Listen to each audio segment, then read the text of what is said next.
오늘의 말씀의 제목은 영원한 하늘나라라는 겁니다. 여러분, 영원한 하늘나라가 어디겠습니까? 우리가 바라는 천국을 말하죠. 오늘 말씀은 고린도후서 4장 13절에서 5장 1절의 말씀을 통해서 영원한 하늘나라는 어떤 곳이고 우리가 어떻게 해야 가는지를 알아보는 귀한 시간 되시기를 바랍니다.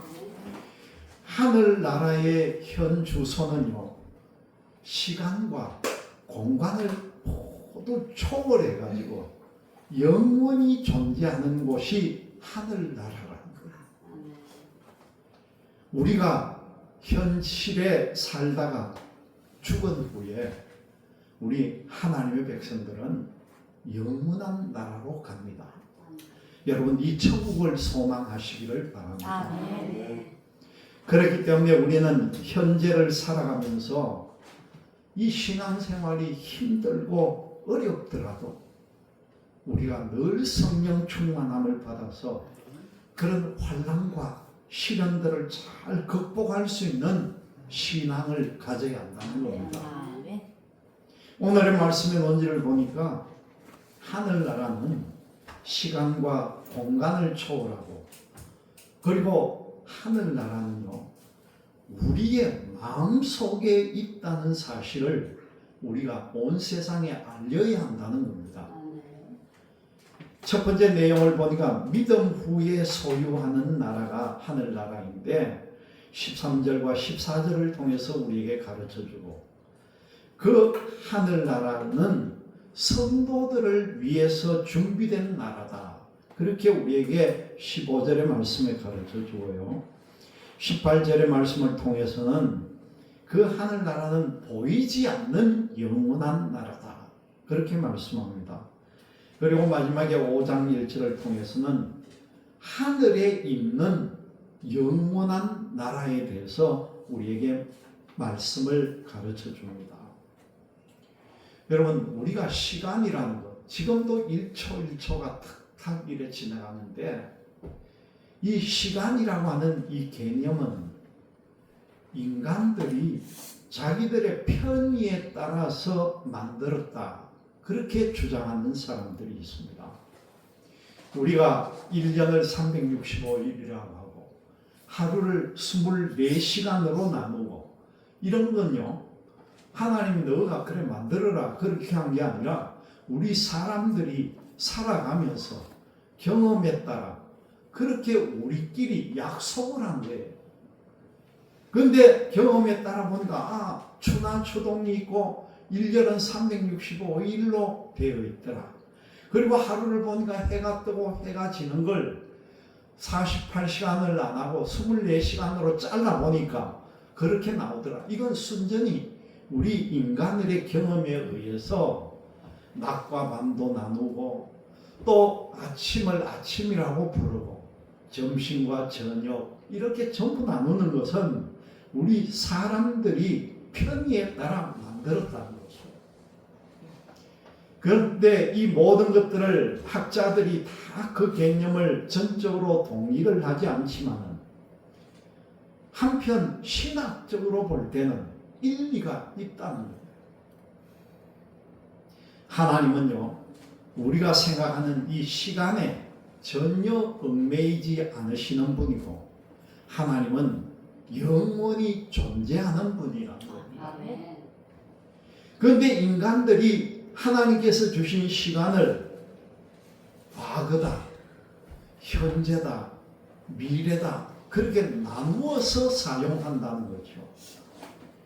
인간은 과거라고 하는 지나간 시간을 돌이켜보면서 잘못된 것을 반성하는 시간도 가지고, 또 그 다음에 현재는 과거를 뭐가 잘못됐는지 잘됐는지를 거울 삼아서 내가 바르게 살아야 되겠다 하는 현재의 시간도 가지고 있고, 그리고 또 앞으로 미래에 나에게 어떤 시간이 올 것인지, 우리는 그 영원한 나라를 소망하면서 믿음으로 살아가야 한다는 겁니다. 여러분, 하늘나라는요, 현재와 미래를 공유하는 영원한 나라라는 겁니다. 지금 여기서 우리가 하나님을 믿고 영접하면 마음의 평화와 함께 현재의 하늘나라를 여러분들은 누릴 수가 있다는 거예요. 그리고 예수님을 우리가 성실히 믿다가 나중에 세상을 떠나게 될 때에 영원히 사는 하늘나라에 갈 수가 있다는 사실을 꼭 믿으시기를 바랍니다.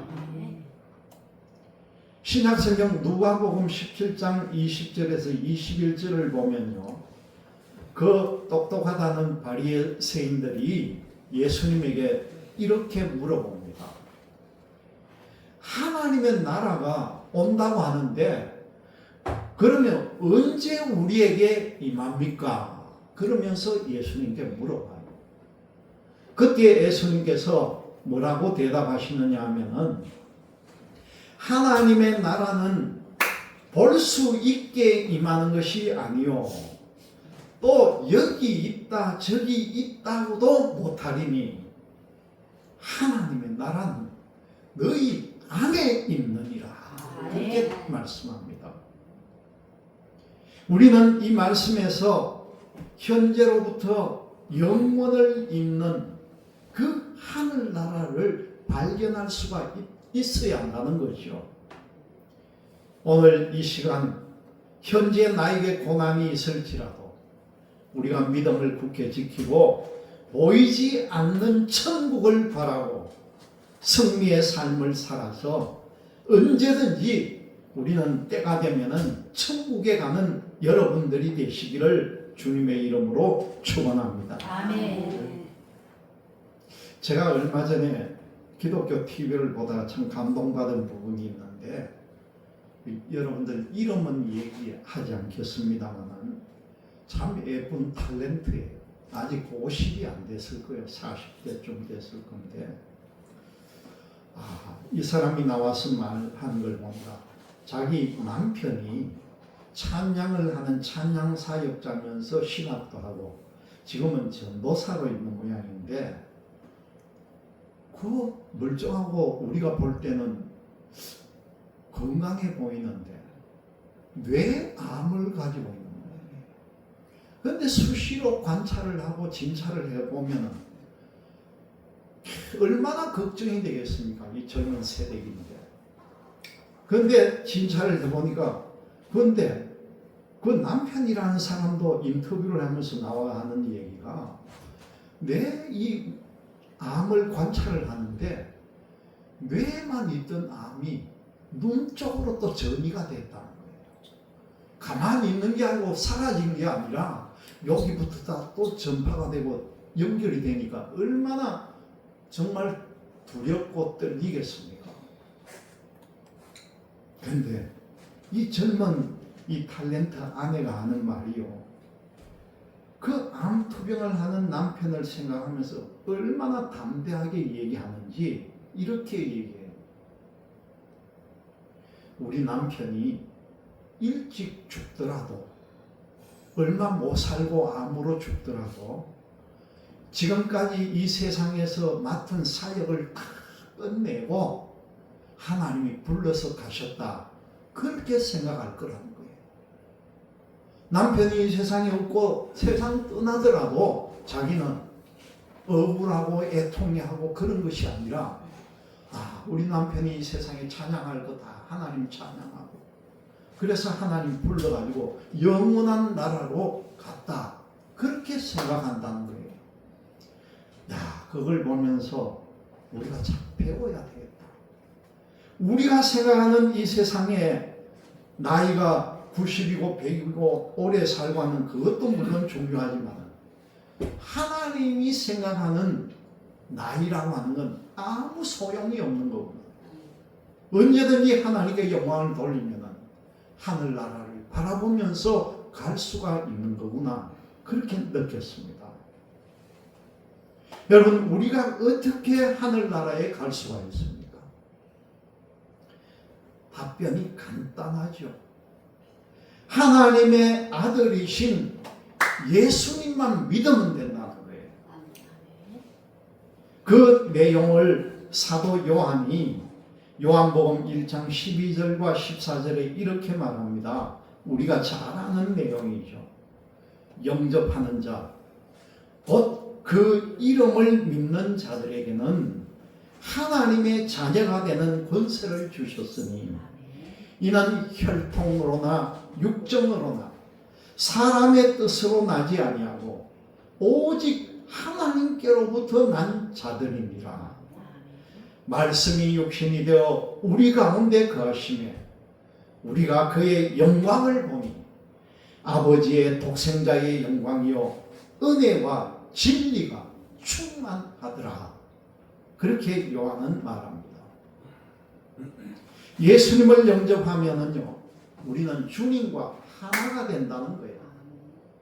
우리가 주님과 하나가 되면은 우리는 하나님의 자녀가 된다는 거죠. 하나님의 자녀가 되는 것은 어떤 혈통이나 육정이나 사람의 의지로 되는 게 아니라는 거예요. 다른 말로 하면요, 부모가 잘 믿는다고 해서 자식이 하늘나라로 가는 것이 아니고 육체적인 욕망이나 정욕으로 하늘나라에 가는 것도 아니라는 겁니다. 그리고 사람의 의지로 구원받고 하늘나라에 갈 수는 없다는 거예요. 오직 하나님에게서 난 자, 다시 말씀드리면은 예수를 믿고 은혜와 진리를 충만하게 체험한 사람만이 천국에 가는 줄로 믿으시기를 바랍니다. 아멘. 사도 바울은 뭐라고 말씀합니까? 여러분 오늘 13절, 14절 우리 찾아 같이 한번 더 읽어보겠습니다. 13, 14절입니다. 기록된 바 내가 믿었으므로 말하였다 한 것 같이 우리가 같은 믿음의 마음을 가졌으니 우리도 믿음으로 또한 말하노라. 주 예수를 다시 살리십니까? 예수와 함께 우리도 다시 살리사 너희와 함께 그 앞에 서게 하실 줄 아노라. 아멘. 여러분 하늘나라는요 다른 거 없어요. 믿음만 가지고 나가면은 하늘나라를 얻는다는 겁니다.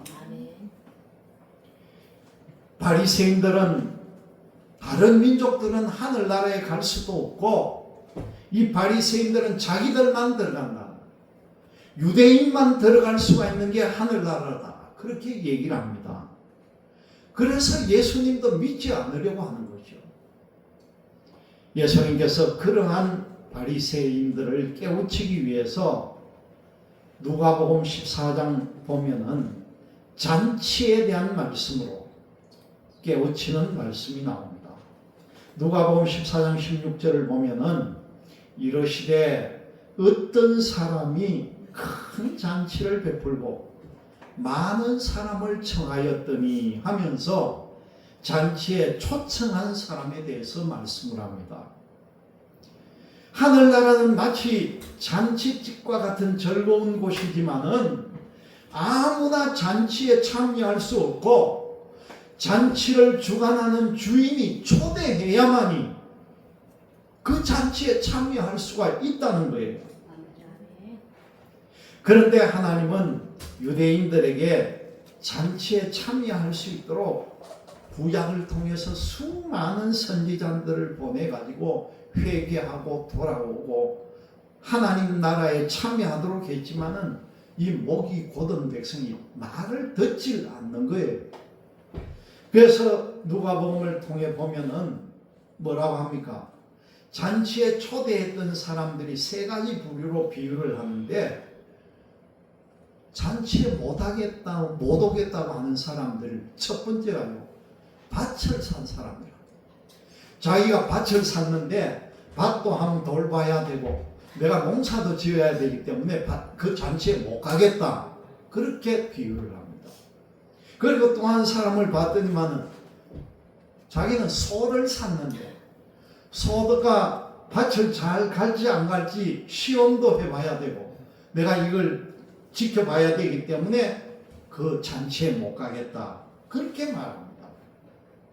근데 또 한 사람은 방금 어저께 그지 장가 들었는데 내가 아내도 돌봐야 되고 아내인데 가야 되는데 내가 어떻게 잔치에 가겠느냐고 그렇게 비유를 해서 말씀합니다.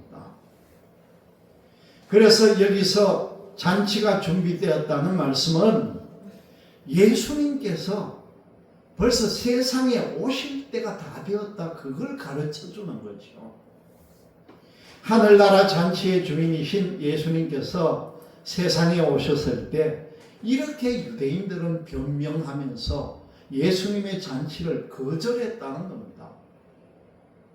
그러나 준비된 잔치를 위해서 주인은 다시 자기의 종들을 재촉하면서 너희들이 거리로 전부 나가가지고 잔치에 참여할 자격도 안 되고 형편도 안 되는 심지어는 온 거지든 뭐든 다 잔치에 데려오라 그렇게 말씀을 합니다. 사도 바울은요 오늘 15절 말씀을 통해서 천국을 뭐라고 말합니까? 15절 말씀에 보니까 모든 것이 너희를 위함이니 많은 사람의 감사로 말미암아 은혜가 더하여 넘쳐서 하나님께 영광을 돌리게 하려 함이라 그렇게 말씀을 합니다. 여러분 하늘나라는 현재이고 또 미래의 나라이지만 사람의 눈에 보이지 않는 나라가 하늘나라라는 거예요. 하늘나라는 보이는 나라가 아니고 보이지 않는 나라다 그렇게 말씀합니다. 여러분 우리 다같이 18절 다같이 한번 더 읽어봅니다. 우리가 주목하는 것은 보이는 것이 아니요 보이지 않는 것이니 보이는 것은 잠깐이요 보이지 않는 것은 영원함이라. 아멘. 보이는 것, 보이는 실체는 보이지 않는 것의 그림자다 그렇게 말합니다. 모세가 지은 장막이나 또 그 다음에 모세 때에 만들었던 성막이나 이런 건 보이지 않는 하나님 장막의 그림자다 그렇게 말하는 거죠. 그래서 모세가 출애굽기 25장 8절과 9절에 이런 말씀을 합니다.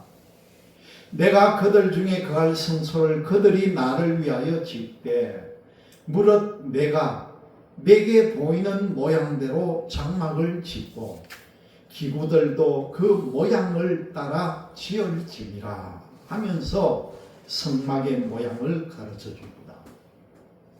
모세로 말미암아 이집트에 종되었던 그 이스라엘 민족이 이제 종에서 해방되어서 이스라엘을 탈애굽하는 그 가운데 거하시겠다고 성소를 짓고 성소는 정말 참것의 그림자인 성소였다는 걸 분명히 기록하고 있습니다. 사도 바울은요 고린도후서 3장 11절에 이렇게 말씀합니다. 없어질 것도 영광으로 말미암았은저 길이 있을 것은 더욱 영광 가운데 있느니라 그렇게 말씀합니다. 그리고 히브리서 기자는 히브리서 9장 24절에 이렇게 말씀합니다. 그리스도께서는 참 것의 그림자인 손으로 만든 성소에 들어가지 아니하시고 바로 그 하늘에 들어가사 이제 우리를 위하여 하나님 앞에 나타나시고 그렇게 말씀합니다. 여러분 그렇기 때문에 우리는 믿음으로 보이지 않는 하늘나라를 이미 가지고 있는 줄로 믿으시기를 바랍니다. 아멘. 여러분 우리는 지금 이 땅에 살고 있습니다. 우리가 어디에 살고 있습니까? 대한민국이라는 나라의 국민으로 여러분들은 지금 살고 있는 거죠. 그렇지만요 여러분 언제까지나 영원토록 이 세상 나라에만 있을 수는 없잖아요. 언젠가는 우리도 가야 합니다. 정말 가만 보면은 어떤 불의의 사고를 당해서 아니면 병으로 고생하다가 그렇게 세상을 뜰 수도 있지만 오랫동안 장수를 할지라도 언젠가는 우리는 다 저 본향을 향해서 가게 돼 있다는 거죠. 그렇지만요, 살아계신 하나님과 우리 구주 되시는 예수님을 믿으면은 하늘에 있는 영원한 나라에 들어간다는 걸 꼭 기억하시기를 바랍니다. 아멘. 여러분, 우리 모두 하늘나라에 가야죠. 아멘. 영원한 나라에 들어가야 되죠. 아멘. 그래서 베드로 사도가 베드로전서 2장 9절에 이렇게 말씀합니다.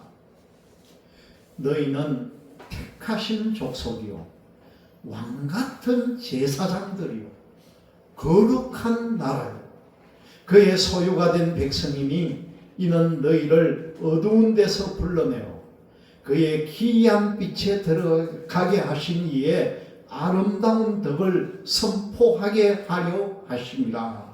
그렇게 말씀합니다. 베드로 사도의 이 말씀은 우리가 특별한 백성이라는 겁니다. 그냥 이 세상의 사람들이 아니고 그런 백성이 아니라 하나님께서 귀하게 쓰실 그릇들이라는 거예요. 아멘.